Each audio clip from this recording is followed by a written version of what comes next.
Oh my God, I just bought an Audi S4 and everything is leaking. I'm not sure what to do next. Maybe I could ask for some help.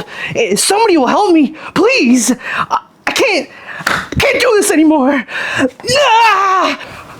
Welcome back, guys. I'm doing the thing that I have been dreading to do, which was tear apart a B5 S4. The $2,500 S4 needs a lot of work today. And we're gonna be doing alternator. We're gonna do the auxiliary pump delete from 034 Motorsports. Thank you very much. We gotta check to see why the power steering's leaking. And we gotta do a plethora of things today, like the timing belt. That, I think, is going to be one of the hardest things I'll do. I've done an LS400 timing belt before. It was not fun, but we're gonna dive into this. Take the entire front end off. We need to put this in service mode, right? That's B5 code for take the front end off. So we're gonna put this thing in service mode. I've already started taking off the hood and the bumper, take the headlights off because these headlights are mint and amazing, and then remove the entire front end off. Take a look at the front of the engine. We're gonna see where our coolant leak is, because as soon as I put coolant in it, it leaks directly to the ground. So, and then also the power steering fluid.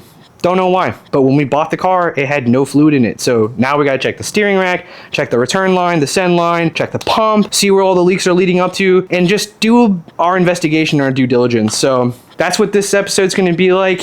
So you'll see a bunch of me removing everything and getting to work. So let's get into it. Yeah. See anybody holding a DeWalt in their hand, show them this, the true tool. Sponsor me, please. All right. So I got these depots here.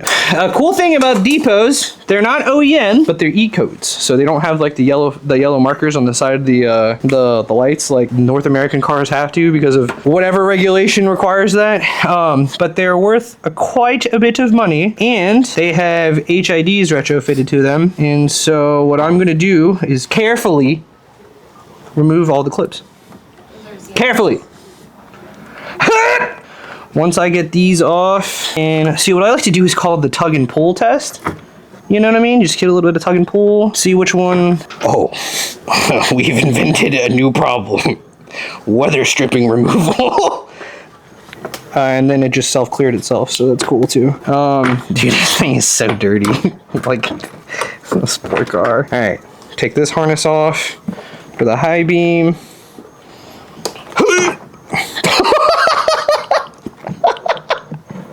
We're just gonna remove that. Remember when I said carefully? Carefully. Oh, there it is. I'm gonna put that back. Look at that little thing right there. What are you talking about? Come on. Ooh. And see, that's why it's called the tug and pull test. Get a little bit of tug, a little bit of pull. You know what I mean? See where you. Sometimes it doesn't work very. Oh, boy, this is duct taped. You want to bet money this just falls out? But it won't. Anyways, I'm gonna go get a flathead, take that off. We need to protect these headlights at all costs. If not, Meredith will kill me. Yeah, so first headlight came out. Just, you got to be careful with those clips, okay? And so my issue is I'm a Mark IV kid. So when I see clips like this, they break. So now we're going on to the passenger side. So there's probably some tricks in here that I don't know of. B5 dudes be like, yo, watch this. He about to get into some. What is that? What the heck? Yeah, that's some real Audi material. There's the longest Torx bit down there, like way in there. Why? The other 3-4 fastenings weren't right. Oh, posh. Now I need a long ass extension. The thing is about old cars is you want to be really careful with the hardware, right? Because like the hardware can, you know, be rusted, or it can be rusted to the place it's supposed to fasten into. Not today. We are removing this with haste and might. Like I said, if it breaks, I'm just gonna end up replacing it anyways. We're in a good position today. But if I was any other person, if I was not me, I would 110% take this slow, cautiously, remember where things go. You know what helps me a lot? I take pictures of like where things go. And then later on, I'm gonna show you my cardboard trick. And essentially, I put like the bolts through the cardboard and then right on it. So this is the front crash bar, this is the upper rad, this is the side rad. Duct tape. You wanna hear a crunch?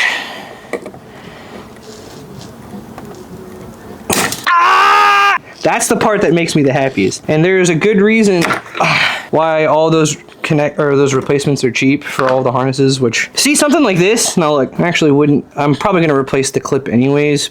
This stuff is easy, and replacing harness clips, it takes not very long. I mean, seriously, you get the proper harness clip tool, takes like 40 bucks. You spend the 10 minutes being careful, or you spend 30 minutes replacing the clip every time you break one. What's more efficient? Obviously replacing the clip every time you break one. So all right, we're gonna take off the front rad support, and we're gonna take, I already loosened that, take this guy off. Don't know why I have this extension still on, so let's make our lives a little bit easier. So essentially what I'm doing, the reason why I'm doing this to begin with, is I need to get to everything in the front of this motor. So Audi left us a lot of room back there and not a lot up here, which is Volkswagen Audi, it's on par.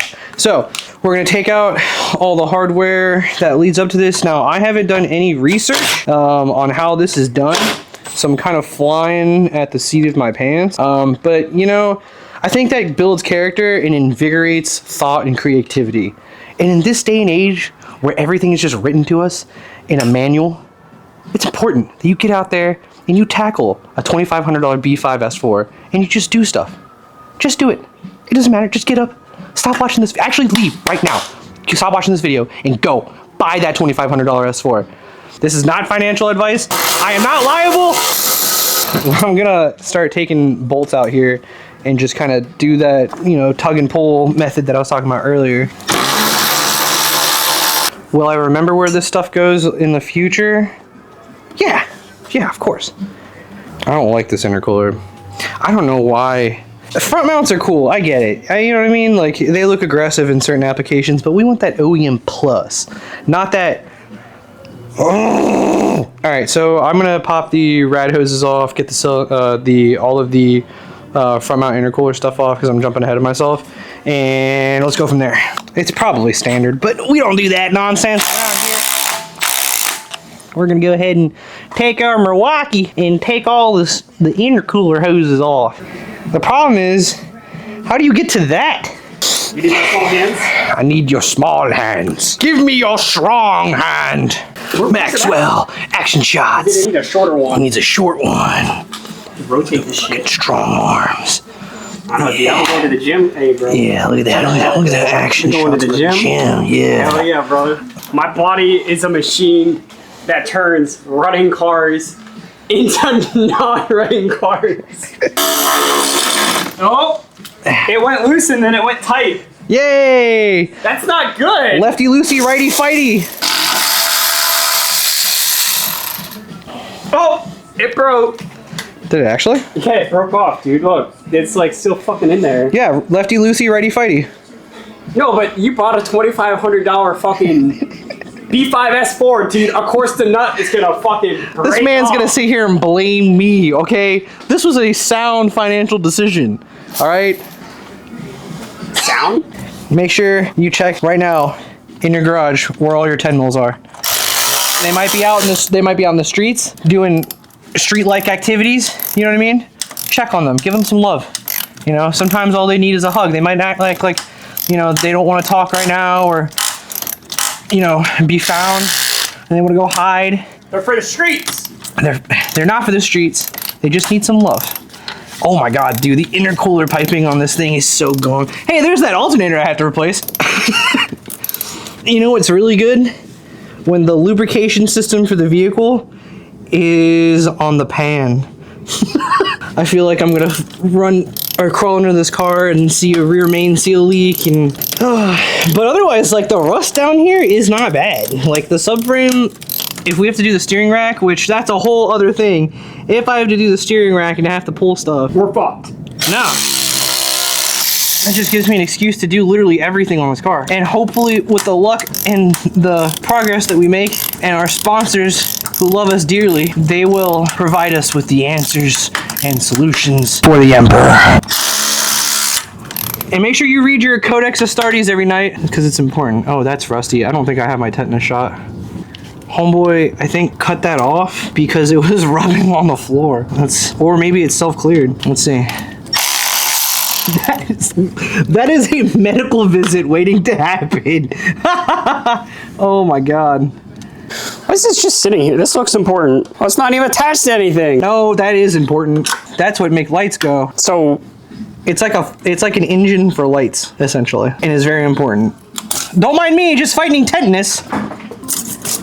You want to see what a 20-year-old freaking silicone hose looks like? This thing would have never gotten a boost leak because the rubber is like welded to the aluminum. They have fused. Is that helping? In worse ways. But oh my god, dude, it's crusty. It's so crusty. Hasn't seen some use in years. Yeah, you know what they say, if you don't use it, you lose it. It's like my sex life. Jesus Christ. You could buy a B5 S4 and help you get absolutely no progress in your sexual desires, or you can spend the same money on a robot. The decision's obviously clear. B5 S4. B5 S4. That just broke. Now we're good. That one still works. Let's get this last one. It's a dog shit. It's a 22-year-old car. Such a great investment. That was a 10, an 11. Did you round that bolt out? We're fine. We're fine. Did you round that bolt out? Everything's fine. Look, the key ingredient to success is round the bolt out further, apparently. Oh no. Can you find me an 8mm? So intercooler's off, right? And now we gotta take out the crash bar, core support, all that stuff. This is where I will express heavy care. Gloves are on, and we're gonna get some PB blaster and hit up the bolts, because look at like this jam right here. So this is a recipe for disaster, and the impact doesn't want to pull it off. So, but the goal is take this entire front end off. And again, it's just the pull, you know, you gotta do the pull test, you know what I'm saying? Is this coming? Let me in! I'm giving the hardware a reach around and spraying the rear side of the bolts. This stuff, I mean, if you don't have PP blaster in your garage, you live dangerously. And I appreciate that a lot. I too live on the edge. Mark IV R32, Mark II VR. So none of those viable reasons or modes of transportation.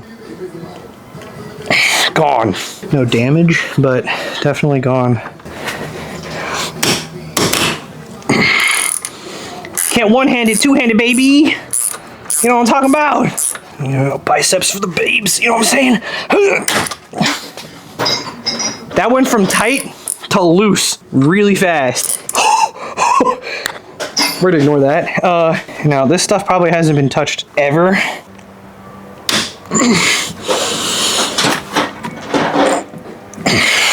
Okay, do some back raises. You know what I'm saying? Break that bolt loose. All right. And then we use modern technology. Is it hot? Oh, she hot. Oh. My freaking ligma hurts. That made us move a lot. So hopefully this is gonna be a lot easier on the other side. But yeah, let's get this other one. All right, so had the 2 side bolts off, 2 top bolts off, 4 on each side, right where this like support beam is. Anyways, so that is giving us the, you know, like I said, tug and pull method, right? So now we can see what's connected. So from here, I'm going to disconnect things like this coolant line, and because this coolant line's in the way, I'm gonna find the radiator hoses on each side, and then most importantly, all of the sensors. Like the plug-in, the tug and pull method works a lot, right? But you got, you know, these sensors and stuff like that, and that's where I don't want to spend my entire day re-terminating sensors. So let's get to work. All right, so coolant bottle hose removed, sprayed some isopropyl alcohol on these guys because they were gross to clean out some of the stuff that was in there. And I've got this guy removed, or the clip for the upper radiator hose. So this is ready to pull off. And then it's the lower radiator hose, and then a plethora of whatever remaining things I might have forgotten. But yeah, a car's a car. You like want to take something out, pull all the stuff that, you know, keep it in place, and then, you know, fucking sorry. No, this guy. Aha! By the Emperor, I have succeeded. And oh no, I have not. This is the this was part of the metal clip that held the lower radiator hose together. So yeah, we're at that point. So yeah, let's get this lower rad hose off, spill any coolant, and then hopefully get this thing out of the way. What the hell? What the hell? Since part of it broke, I need to get up in there. Grass in my eyeballs. But it seems like this guy is perpetually stuck. Yeet! Nope. Yeet! Nope. Well, it seems, folks, it seems I have just enough coolant to piss me off. And it's actually not even coolant. It's just all the distilled water that I used because I was tired of leaking coolant all over the place. So now we get this here hose off the lower mount, and this is the lowermost part of the coolant system, right? So this will assist us in the removal of this front end because reasons. I'm using my trusty, oh my God, my trusty flathead, because why would you use anything else? You don't need a pry bar, even you got a flathead right, oh shit, right here. So, while my trusty handyman is working on the front of the car, I will be tackling the interior of this B5. We're very fortunate it did come with the Nagaro interior, which is in dire need of a cleaning. We've done a basic vacuum, need to shampoo everything, probably pull the seats, clean the carpet. However, the door cards need probably the most work of all. This is one that we had already pulled. I reused the original suede. So we pulled the suede, cleaned it, refoamed it, reattached the suede, installed some of this neat old school aluminum trim that only came on the sport line Audis because I thought that would look great with the blue. It did have some carbon fiber on it. Damaged beyond repair, so we had to pull that. We're going to be doing new speakers as well because the originals were pulled out. That'll be in a separate video. Today, we're just going to tackle a little bit of these door cards. So again, this one's been mostly completed. Still have to refinish the controls for the windows and door locks, put the switches back in, and reassemble. Taking out these beautiful door cards, this is what we are working with. So the suede, because this is so old and has turned to cheese, does not taste like cheese. Suede pulled right off. As you can see here, all that carbon fiber is just cracked. It was not original carbon. This was somebody's retrofit. They recovered some burled maple trim with a carbon fiber overlay. So that's gonna come out, get replaced with the aluminum. Nice thing about the older Audis is while the front is sometimes a bear, the interiors of these cars are very simple and easy to work with. There is only 3 screws that hold this door card on. Most of it is clips on the bottom. So we're gonna show you where those are, and they are Phillips head. You're gonna have one right here, one down in here into the armrest. It goes straight back, and then there's gonna be another one right over here. So we're gonna go ahead and take those out, pop the door card off, and show you what's behind it. And the fun screw is in here. It is kind of tricky to get to, but if you don't pull this out, you will crack the plastics, which at this point are 22 plus years old, and good luck finding replacements. And then to take the door out, pulling carefully, snapping all of the clips. Just kidding. They really they clip down here. So it's a little thing that slides down inside this door pocket. And that's really what holds the door card on other than those 3 screws. You do have to disconnect the first thing, which is your door handle hook, which is up in the ass. Hold on a second. Anyways, so once you have the door card off, there is going to be some wires that you have to detach. Most of those are just clips. Speakers on this, again, have been kind of mangled. This is not factory. That's a preamp that they taped to the door. We're going to go ahead and pop all those out. I like to keep a tiny flathead just because old plastics are very hard to work with, and we don't want to break any of these clips. So door card is out. You can see a lot more of that damage to the carbon fiber now that it's out. So we're gonna pop these off. The other side had little bolts somebody had put on holding them in, which I don't know if this one has, but essentially these really just press in. There's holes on the back and little prongs. All of this we're gonna address by, as you can see, just running my finger on it. It comes off very disgusting. Plastic razor blade takes all that adhesive and extra foam off. And then we're gonna refoam, clean the suede, reattach that suede, and put some new trim on it. And then this is also all that old soft touch paint that's gonna have to come off and get repainted. Switches are gonna come out, get cleaned up. Addressing the back side of the door card. So again, a lot of these speakers were not OEM. It's an Infinity system that was probably put in, if I had to guess, probably somewhere in the mid 2000s. So tweeters are gonna have to come out. All this wiring is getting replaced. We went ahead and ordered OEM tweeters with a new harness, got some new door speakers that are closer to the OEM. And yeah, this thing should be back to functionality very soon. I remembered that the front AC condenser is going to be connected to the lines and whatnot. So I don't want to keep that like connected to the crash bar while everything is being like right here. I want to get the whole thing out of the way. So what I do is I unbolted the front or the front bolts for the condenser to wrap that around and keep it off to the side tucked away while I remove the entire front crash bar. And hopefully I don't have any extra bolts because yeah, that happens every time. So let's get to it.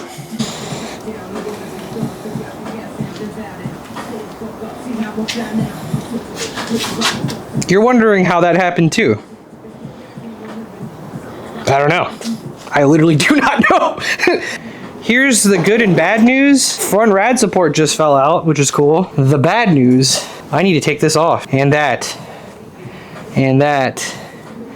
And I think I might have found my power steering leak. Whew.